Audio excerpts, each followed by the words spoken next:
Yes, I'm live now. Welcome once again to another new video. This is Santu Sahu and you are watching Sahu's tutorial. Good evening everyone. Good evening. Do join quickly.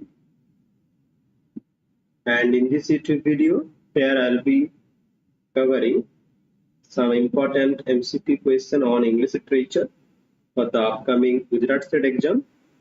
And for the Gujarat State candidates, I'll be conducting 1000 MCQ series. This is the first video, day 1. Earlier, I have also made videos on the PYQs of Gujarat State. This is the first video that I'll be covering. This is the first video of the 1000 MCQ that I'll be conducting in the upcoming days as well. And let me share the link in my Telegram channel. Do join quickly and let me know is everything is okay. Before starting the session, this is my humble request to all the aspirants. Please make sure to subscribe the channel and let the channel spread with your friends as well. Okay. Good evening, everyone. Good evening. How are you all? I hope that you are all well and you must be sailing in the sea of life by the grace of Almighty. So I'm to begin this session here. Do join quickly. All okay. Thank you. Thank you, Priyanka. Sujit. Okay. So we are ready to go now. So before starting the session, this is also one fine. Yeah. This is also okay. I am also fine here. I am also fine here.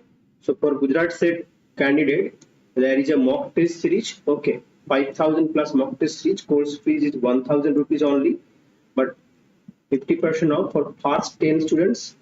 You have to pay only 500 rupees. Okay, so if you want to buy that mock test, you can WhatsApp me. Only 500 rupees first 10 students. Hurry up, slots are limited and it will be in the Google form. It will be in the Google form. So our response key will be emailed to your Google and it will remain forever with you. So एकदम पूरा जीवन तुम्हारे साथ रह जाएगा. Google form में रहेगा. एक जो ईमेल जो रेस्पॉन्स की गूगल फॉर्म में जाएगा उसमें रह जाएगा. ठीक है. 500 plus 5000 plus MCQ series only 500 rupees for first 10 students. Okay, you want to buy, you can WhatsApp me. And here I was telling that I'll be conducting 1000 MCQ series for the upcoming Gujarat State exam. And this is the first question on your screen. Priyanka, Sujit, and everyone. Here is the first question on your screen. And watch this session till the end. It's going to be a very fantastic session, a very informative session, and definitely will be helping you to enrich with knowledge. Here, some praise questions, and here is the first question on your screen. Who is the author of the play The Man of Destiny? William Devnant, George Bernard Shaw, Oscar Wilde, and Henry Gibson. The play, that is Man of Destiny, is written by whom?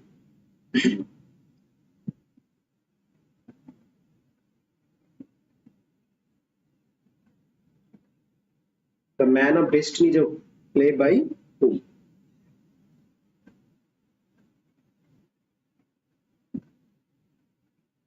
Okay, and let me see how many of you are able to answer the questions very correctly.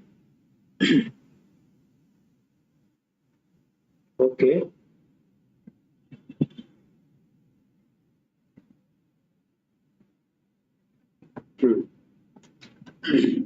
Yeah. Excellent, Sujit. Sujit, then Priyanka, then Sucharita, everybody. Yeah, absolutely right. This is a part of plays pleasant play. Okay. So GB Shaw had published pleasant plays and unpleasant plays, and the Man of Destiny was included in the pleasant plays. So here the Man of Destiny is by GB Shaw. B is the right answer. Okay. Next question. In which country the Man of Destiny by GB Shaw each set. In which country is the man of destiny set? France, Germany, Italy, England. In which country is the man of destiny? That is by G.B. Shaw. And it's a pleasant play.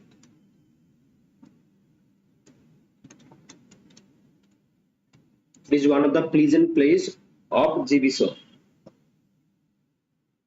It is one of the pleasant plays of G.B. Shaw. Other plays are like Arms and the Man. So here the pleasant plays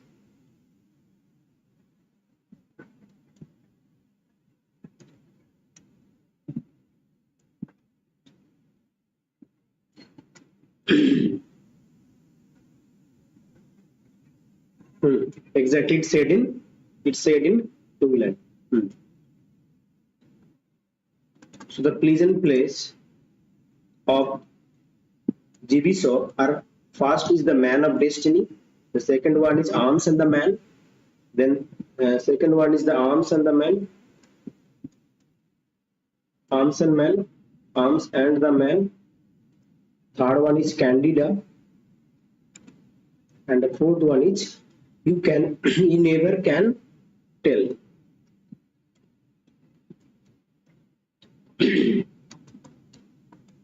So here the Man of Destiny is said in Italy.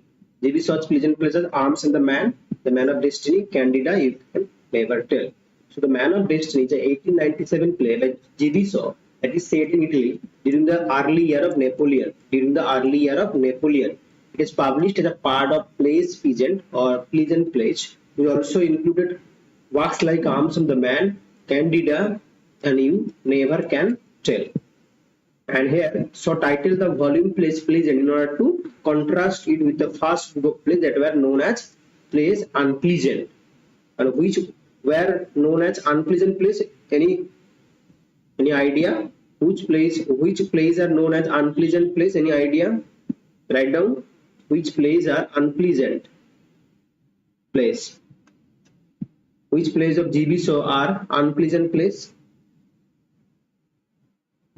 I'm giving one example. Like you have plays like Mrs. Warren's Profession. Okay, and it is given actually. Okay, yeah, here it is written: Widow's House, Mrs. Warren's Profession, and the Philanderer.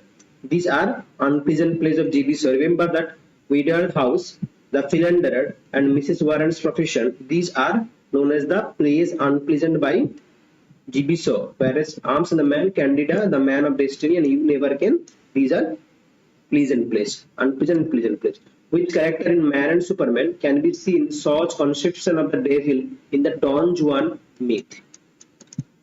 Very important question. Which character in Man and Superman can be seen as Shaw's conception of the devil in Don Juan myth? Henry Straker, Mendoza, John Tanner, Hector Malone Jr.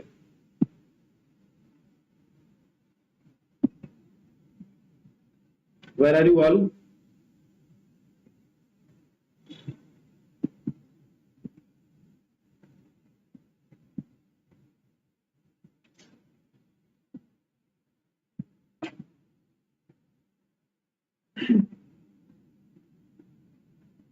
What would be the right answer here?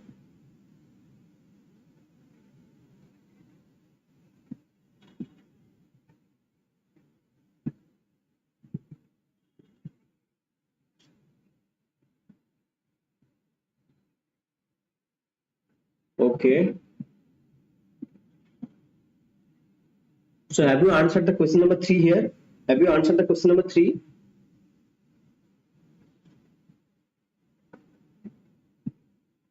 Have you answered the question number 3? It's not Henry Straker. It's not Hector Malone Jr. Now 2 options left: Mendoza and John Tanner. It is Mendoza. Okay. So it's Mendoza. Each can be seen Shaw's conception of devil in the Don Juan myth. Mendoza is the right answer. And here is the explanation. You see that Man and Superman is a 4-act drama Okay, written by George Bernard Shaw, 1903. Mendoza, an anarchist. Mendoza was an anarchist in that drama who collaborates with Tanner. And remember that, and Mendoza is the president of the League of the Syria. Okay. Mendoza is the, I got it, sorry. B, yeah, B was the right answer. So Mendoza is the president of the League of the Syria, a self-described brigand and Jew. He corresponds, exactly, I got it. So he corresponds to Shaw's conception of the devil here. He corresponds to Shaw's conception of the devil as he would be portrayed in Don Juan myth. Shaw writes of the devil. Okay, that a scarlet halo begins to glow. A scarlet halo begins to glow, and into it the devil rises, very Mephistophelian and not at all unlike Mendoza, though not so interesting. This is the famous line from Man and Superman where Mendoza is portrayed in the Don Juan myth. Such conception of the devil in Don Juan myth is Mendoza. So excellent, Saurabh. So B is the right answer. Which act of Man and Superman by G.B. Shaw is known as Don Juan in Hell? Act 1, Act 2, Act 3, Act 4. Which act of Man and Superman is known as Don Juan in Hell? Do answer. Do like the session as well. Do like the session as well. And share with your friends. And tap the notification bell.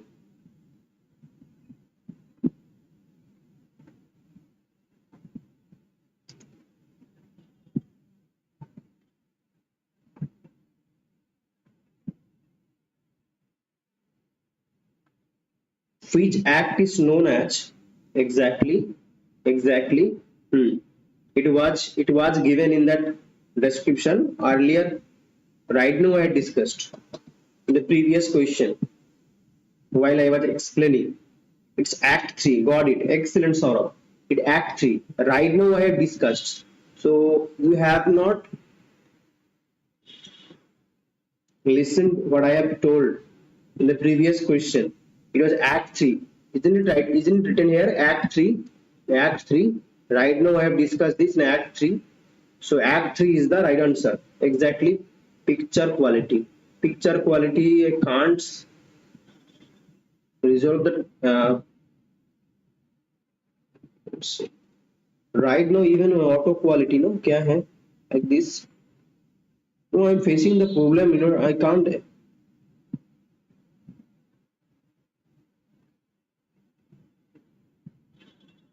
Even I have tried many a time, but I am unable to fix this.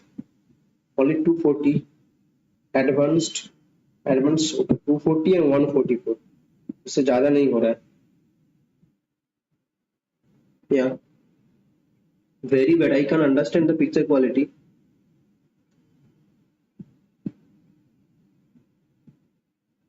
Yeah, so Act 3 is the right answer.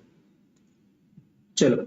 Man and Superman is a 4-act drama, I told, and this is opened at the Royal Theatre in London.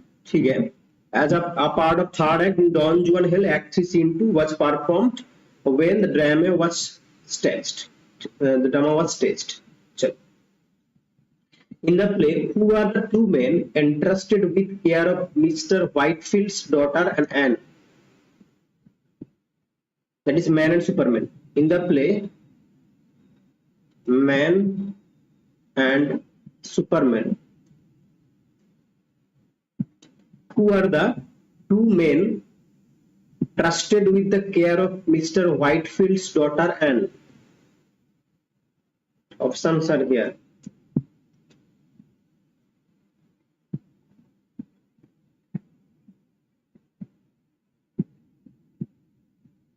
In the play Man and Superman, who are the two men entrusted with the care of Mr. Whitefield's daughter Anne?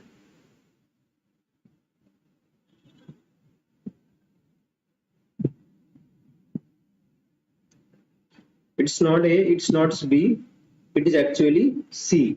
Roebuck, Ramsden and John Tanner. Tanner and Ramsden, they are trusted actually. So Man and Superman is a 4-act drama written by George Bernard Shaw, that was in 1903, The series was written in response to a call for Shaw to write a play based on the Don Juan theme. Mr. Whitefield has recently died, and in the will that of Mr. Whitefield, in that will it was indicating that his daughter Anne should be left in the care of two men. One is Ramsden, another is John Tanner. So there is a will, and in that will he has written that Anne should be left in the care of two men, that is Ramsden and John Tanner. Okay, that's why here Tanner and Ramsden. Robert Ramsden and John Tanner are the right option. Okay, for which play GB Shaw, George Orwell commented that it is probably the wittiest play he ever wrote, the most flawless technically, and in spite of being a very light comedy, the most telling. Arms and the Man, Candida, The Man of Destiny, Man and Superman. For which play of GB Shaw?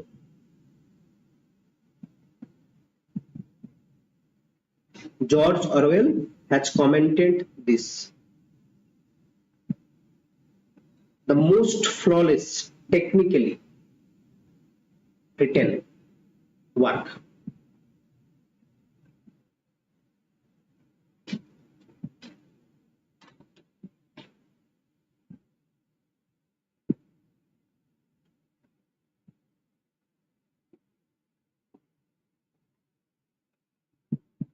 Excellent, Priyanka. Excellent. It's not Candida, Man of Destiny, Man and Superman, and this is Arms and the Man. Exactly, Arms and the Man is most flawlessly written. So here is the right answer.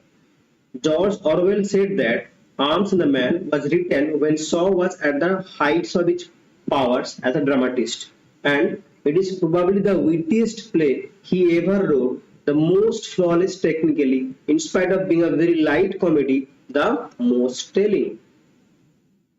His other plays of that period, equally well written, are about issues no longer controversial. And for example, the theme of Mrs. Warren's profession, which shocked the audience at the time, was that the causes of prostitution are mainly, this was banned due to prostitution, Mrs. Warren's profession, mainly economic, hardly big news today. And the play Widower House was an attack on slum landlords.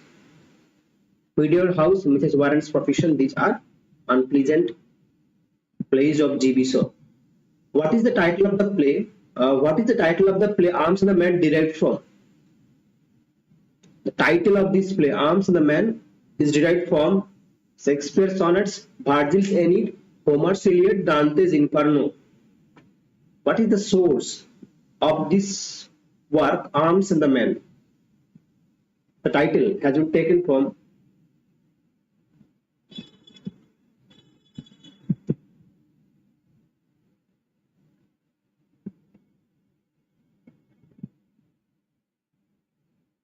Sujit. Are you there, Sujit?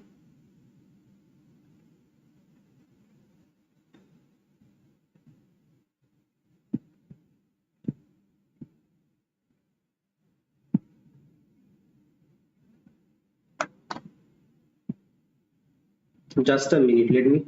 Let me just increase the size of this.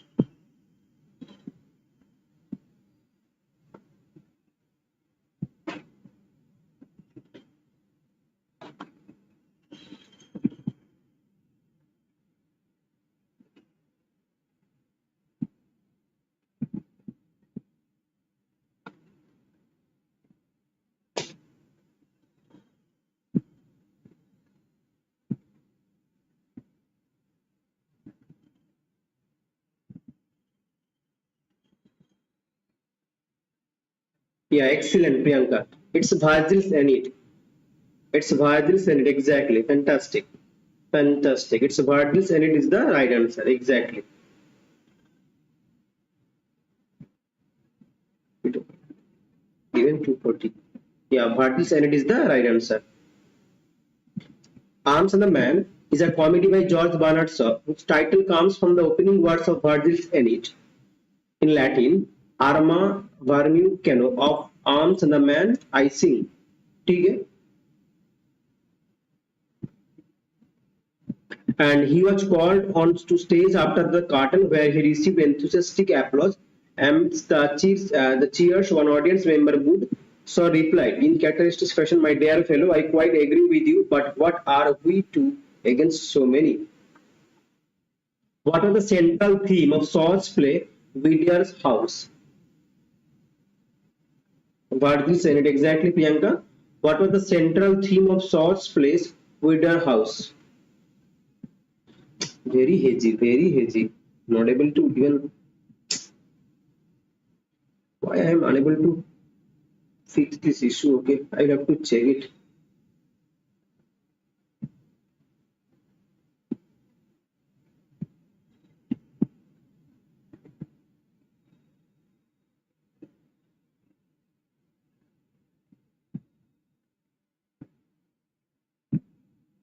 What was the central theme of no? Let me see how many are able to answer the questions correctly here. It's not the importance of marriage, even it's not the challenge of widowhood. Now two options are left. An attack of slum landlords, that is also the challenge of widowhood, no. An attack of slum landlords, the impact of war on families. The previous questions probably I have in the previous question probably I had discussed. That is actually an attack on slum landlords.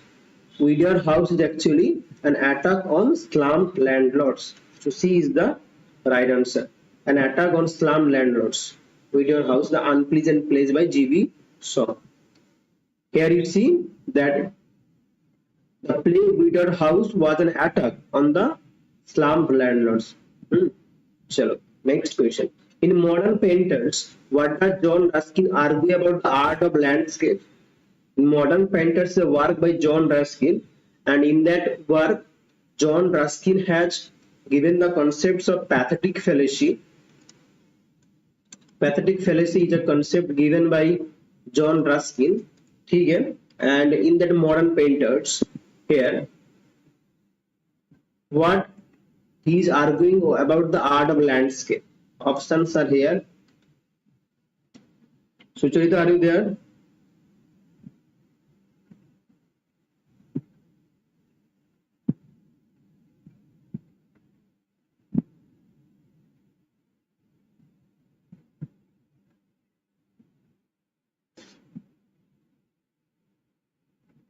So it was John Ruskin who has given the concept of pathetic fallacy in this work of modern painters. Remember that. And apart from that, in modern painters, is actually its art should not focus on nature but on abstract concept. That is also wrong. Turner's work has no relevance in the context of landscape painting. Old masters are superior. No, he is saying that contemporary painters are better at capturing. So contemporary painters are better at capturing the essence of nature than old master. Okay, in modern painter, John Ruskin saying that contemporary painters are better at capturing the essence of nature than the old master. So B is the right answer. And modern painters is a work published between 1842 to 1860, a 5-volume work by the Victorian art critic John Ruskin. And Ruskin argues that the recent painters emerging from the tradition of the picturesque are superior in the art of landscape the old master. Ruskin argues that recently painters emerging from the tradition of the picturesque are superior in the art of landscape to the master. And the book was primarily written as a defense. You see, this was written, the book was primarily written as a defense of the latter work of G.M.W. Turner. It was as a defense. He has written this work as a defense. The work of J.M.W. Turner. Okay. Next question. Okay. For Gujarat State, I have already told. For Gujarat State 5,000 MCQs, you can buy 5,000 MCQ series for first 10 students. You will have to pay only 500, and course fees is 1,000. That will be in the Google form. It will be in the Google form. Okay? A copy of that response key will be sent to your email, and you can multiple time attempt that question. Okay? What is force clavigraph? A series of novels, a collection of letters to British workmen, a scientific journal, a political manifesto. What is Force Clavigra?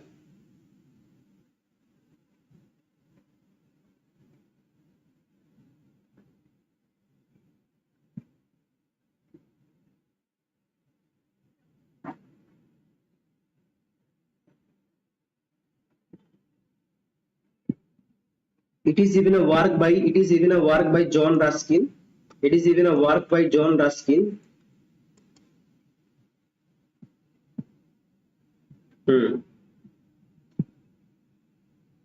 Force Clavigra is actually exactly it is a collection of letters to British workmen. It is a collection of letters to British workmen. So here B is the right answer. Exactly, Saurabh and Priyanka. Collection of letters to British workmen is the right answer. And it is even is a work by John Ruskin. Force Clavigra, letters to the workmen and laborers of Great Britain. This is the full title of this work. Was the name given by John Ruskin to a series of letters addressed to British workmen during the 1870s, and they were published in the form of pamphlets. The letters formed part of Ruskin's interest in moral intervention in the social issues of the day on the model of his mentor Thomas. It was written okay, on the model of his mentor Thomas Carlyle. Okay, it was written on the model of his mentor called Thomas Carlyle. What it? Mentor. Who is the author of the Through the Looking Glass? Through the Looking Glass. Charles Dickens, Jane Austen, Lewis Carroll, or J.K. Rowling. Through the Looking Glass.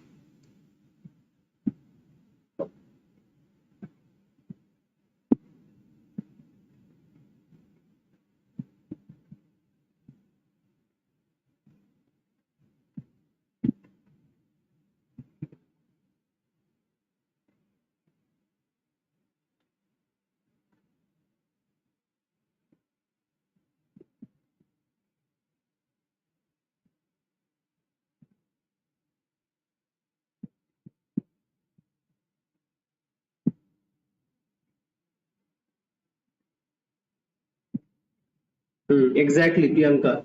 It's Lewis Carroll. Fantastic. Lewis Carroll has written Through the Looking Glass. Excellent. It is Through the Looking Glass by Lewis Carroll. Excellent. What is the full title of the book? Through the Looking Glass. What is the full title of this book? Through the Looking Glass by Lewis Carroll.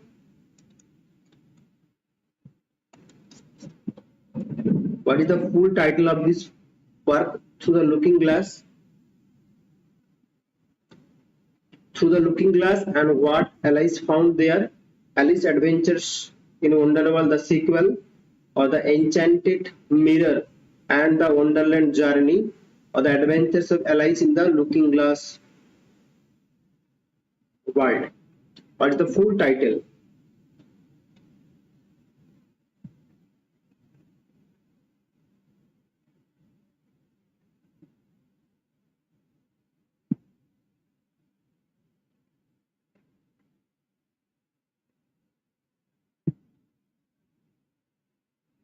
Exactly, Priyanka, exactly.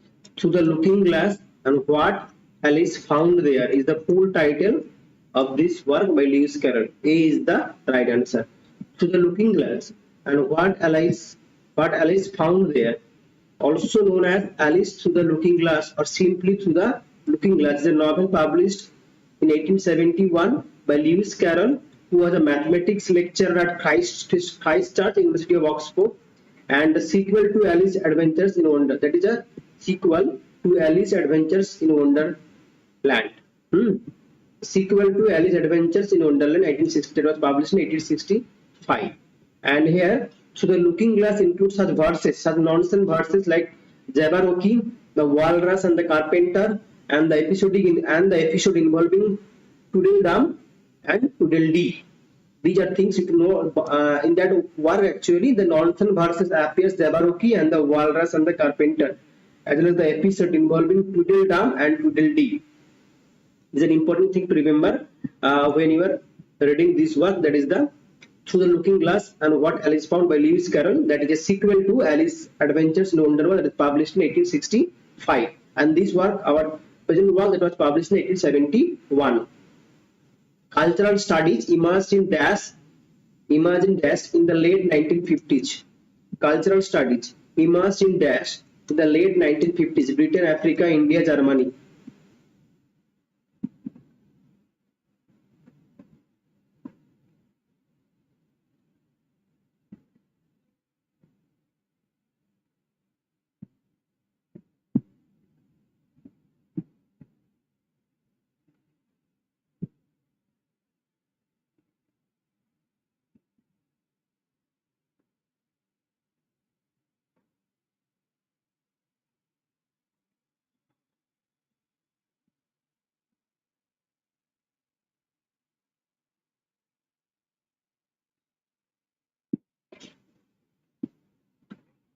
And it was first started by Richard Hogarth, then Stuart, exactly in Britain. In 1950s in Britain, cultural studies emerged in Britain in the late 1950s. The late 1950s started by Richard Hogarth. Britain, exactly, cultural studies emerged in Britain. And it was actually later it was who became the director. Stuart Hall became the director. Where is that? I had made that cultural study, but where is that? Okay, ठीक है. Now, what is Color Me English? Color Me English is a work by Priyanka Godot. Got it? What is Color Me English? A novel by Carol Phillips, collection of essays by Carol Phillips, a poetry collection by Carol Phillips, a biography of Carol Phillips. Color Me English is a famous work by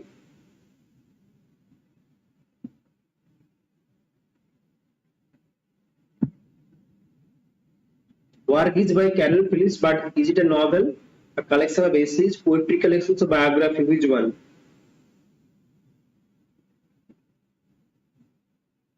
And it took 20 years to complete. It took 20 years to complete. It took 20 years to complete this work. Exactly, Priyanka, fantastic. It's a collection of essays by Carol Phillips. Color Me English is a collection of essays by Carol Phillips. Exactly. So it took 20 years to complete this work. Color Me English is a 2011 collection of essays by Carol Phillips. Written over a period of 20 years, the essays deal with the themes of identity, home, and belonging. Color Me English. Cyril Phillips, who authored the book called Introducing Cultural Studies, in which the 5 main characteristics of cultural studies are discussed. Very important questions. Okay, that was actually collection of essays. Cyril क्या है? Carol Phillips. चलो.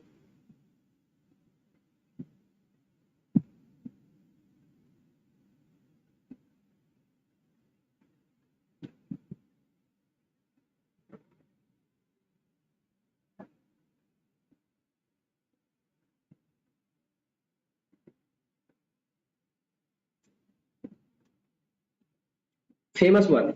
This is a famous work. Introducing Cultural Studies. Who authored the book Introducing Cultural Studies? In which the 5 main characteristics of cultural studies are discussed. Very important work. And a very important question as well for UGC as well. Introducing Cultural Studies is a book by where he is giving 5 main characteristics of cultural studies.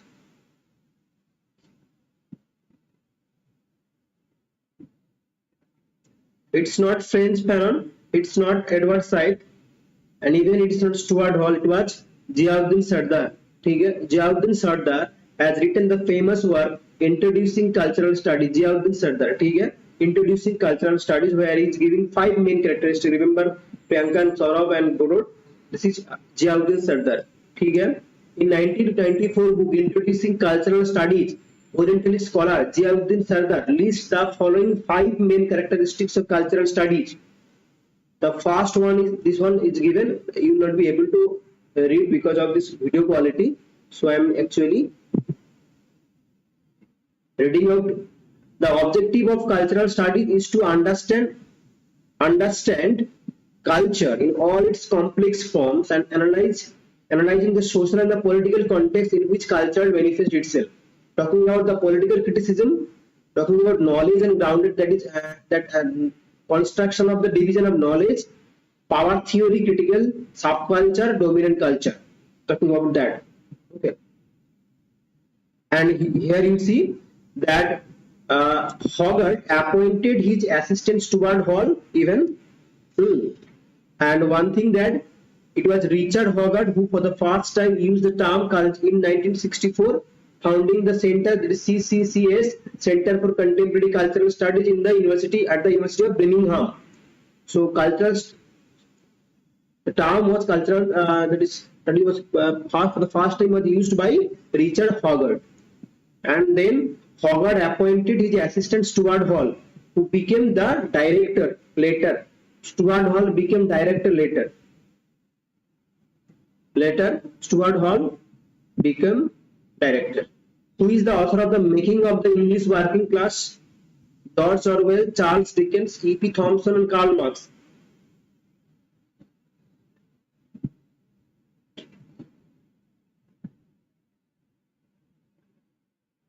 It was established or set up by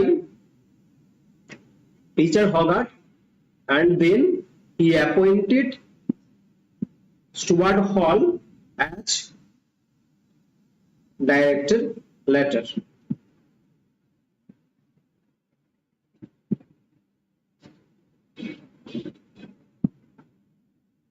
The Making of the English Working Class.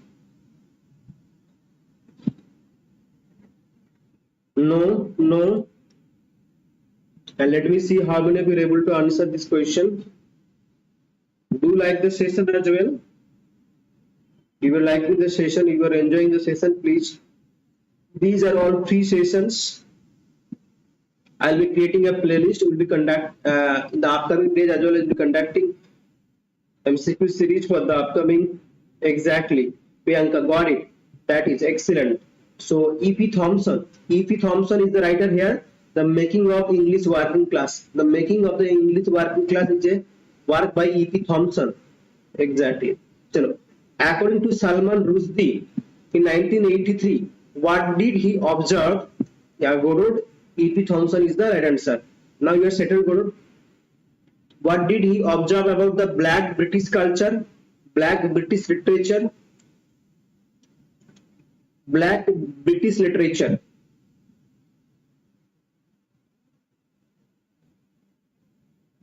What is the view of Salman Rushdie about Black British literature? It is a well-established literary category. It is a term used to describe literature from various traditions, or it is a term used to exclusively for literature by British citizens, or it is a non-existent and chimera-like category. Chimera is actually, chimera, C-H-I-M-E-R-A, chimera is a fictional bird, mythical fictional bird. Mythical fictional bird.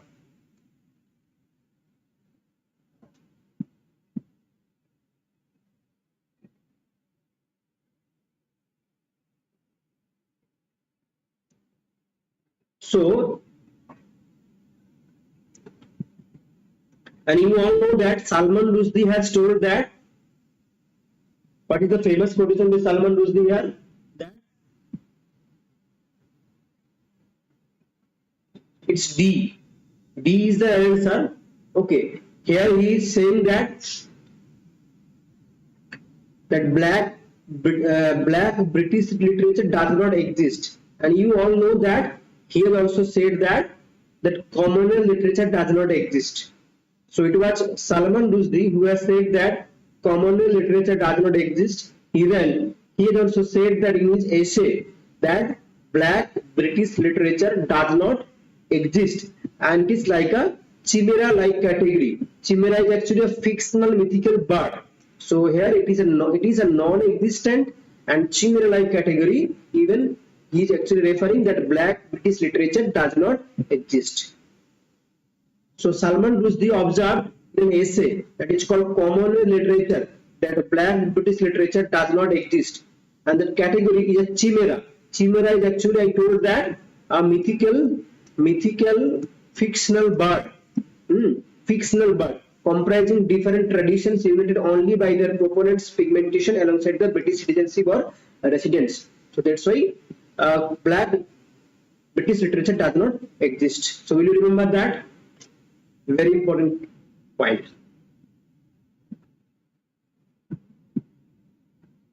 Which play of Shakespeare?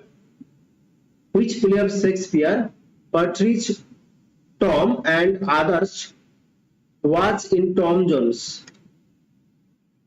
King Lear, Romeo Juliet and Hamlet and Othello.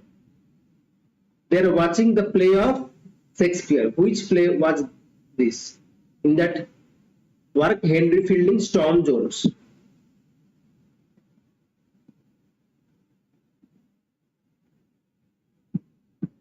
Tom and his friends, they were all the teacher, Tom and others.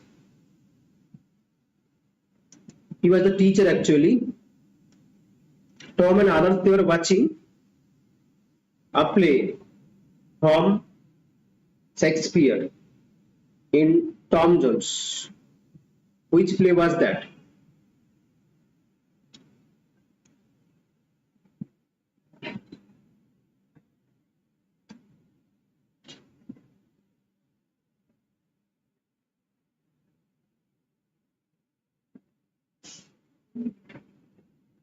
Here it's Hamlet is the right answer. Hamlet. It was Hamlet. Okay. They were all watching Hamlet. In Tom Jones, Tom, the teacher and the other, they were all watching the Shakespearean play called Hamlet. C is the right answer. And here the famous novel Tom Jones is having the subtitle of Foundling.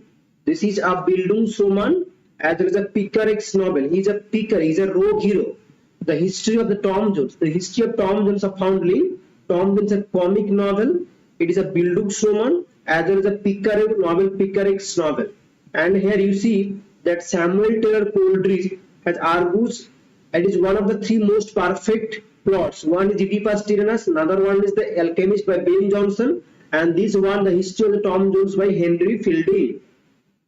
By Samuel Taylor Coleridge has told that three most popular the perfect plots ever planned. Three most perfect plots ever planned are: one is Oedipus Tyrannus, the second one is The Alchemist, and the last one is The History of Tom Jones, having the subtitle of Foundling, which is a Bildungsroman, the book of the hero, as well as a Picaro because he is a rogue hero. It's a picaresque novel. And even here, William Somerset Maugham, in his book called Great Novelists and Their Novels, told that he has also cited that this was among the 10 best novels of the world. 10 best novels of the world. Great Novelists and Their Novels by William Somerset Maugham. As is not a character in Jane Austen's schema. Easy one. Repeated questions earlier.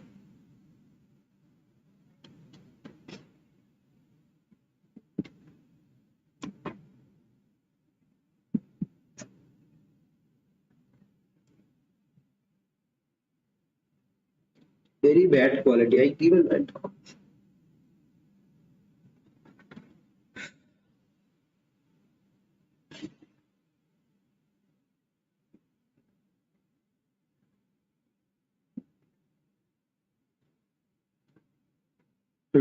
Catherine Morland exactly. Catherine Morland exactly. All of you right. Priyanka, Sudhirita. Catherine Morland is from which novel of Jane Austen? That is Northanger Abbey. Northanger Abbey that was published with Persuasion. Published with Persuasion. That is actually Northanger Abbey is a satire on Gothic novel. Northanger Abbey is a coming of age story satire of Gothic novels by Jane Austen. Austen was influenced by Charlotte Lennox, the female eunuch, the female curated. Northanger Abbey was completed in 1803, published posthumously in 1817 with Persuasion. The story concerned with Catherine Morland, the naive young protagonist. Okay. 7 Types of Ambiguity by William Newson, published in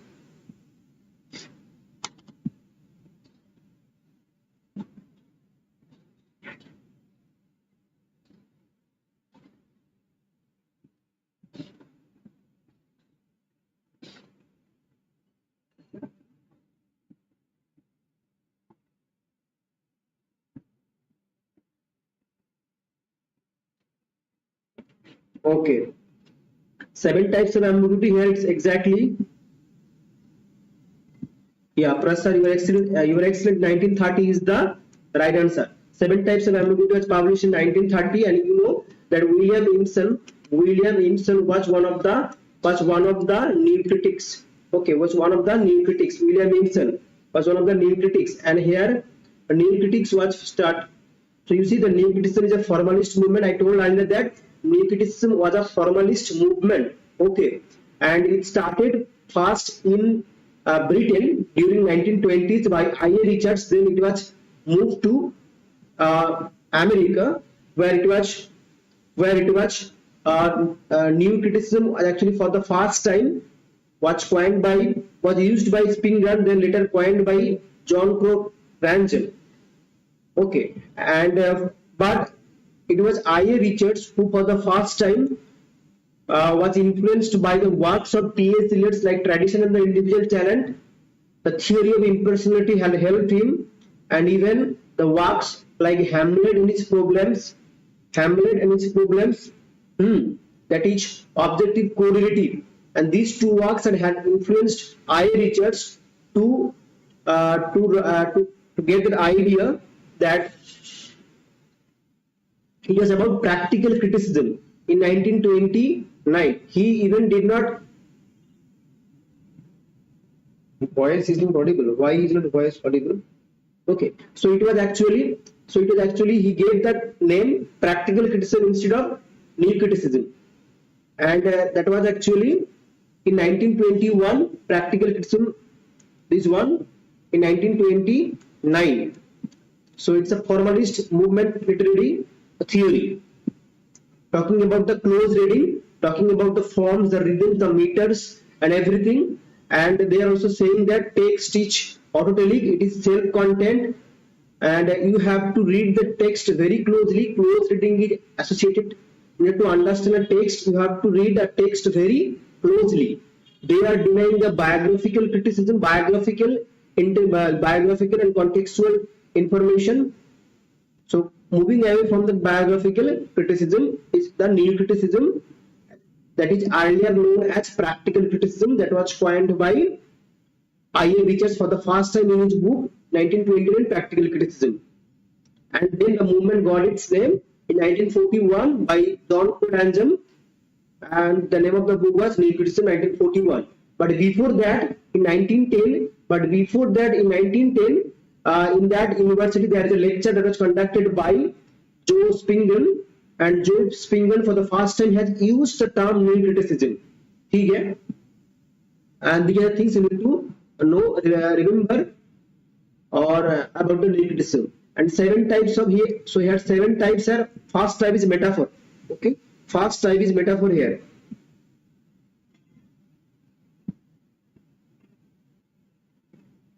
First type is metaphor. Who was the most celebrated exponent of the technique of alienation effect?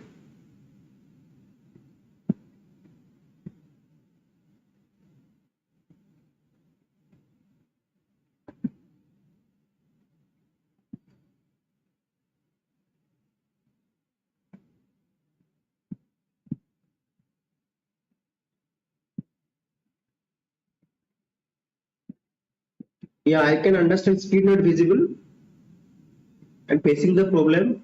Actually, it's hazy. And this is an important thing, that alienation effect. You should know that alienation effect. What is alienation effect? Very important concept here. Very important concept, alienation effect. Erwin Piscator, Anton Chekhov, Bertolt Brecht, and Samuel Beckett.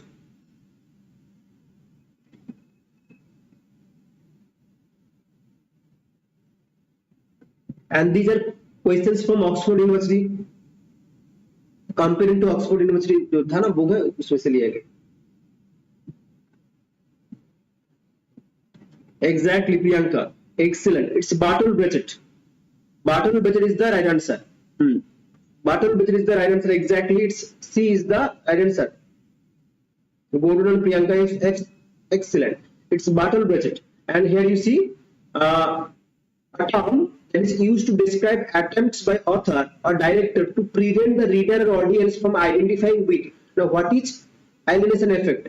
Here you see Barton Brechett was the most celebrated exponent of the technique and first reads of it detail in his essay called Alienation Effects in Chinese Acting. So, name of the essay is, remember that, Alienation Effects in Chinese Acting. Alienation Effects in Chinese Acting, published in 1936. In that essay, Barton Brechett has talked about alienation effect. Now let me clear what is alienation effects. What is alienation effects? That is preventing identification. Okay, here you see that aims to disrupt the audience natural tendency to emotionally identify with the characters. So preventing the audience to emotionally identify with the characters of the work and their struggles. That is alienation effect. क्या है? Preventing identification.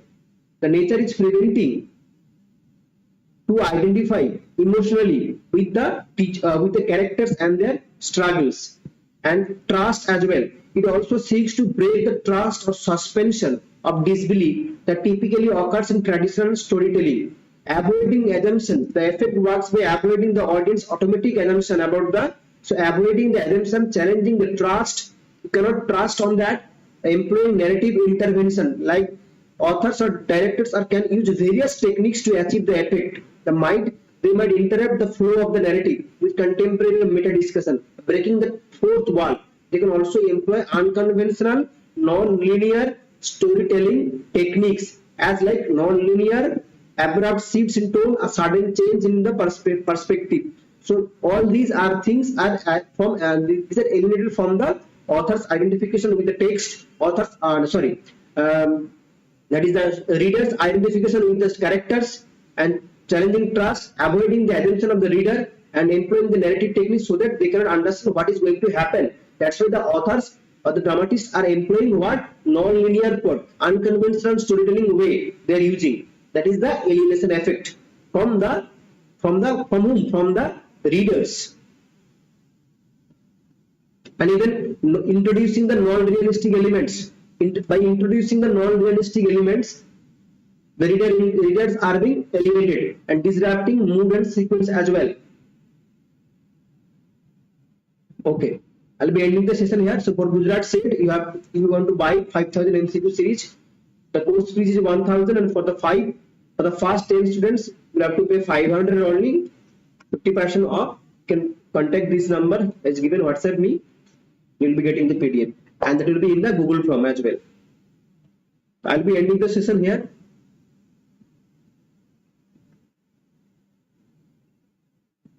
Good night, everyone. Thank you, everyone. Prasar, Priyanka, Godod, and everyone.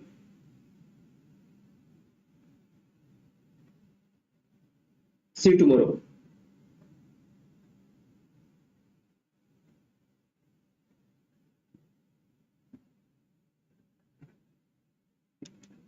Remember that alienation effect. What is alienation effect? Have you understood what is alienation effect?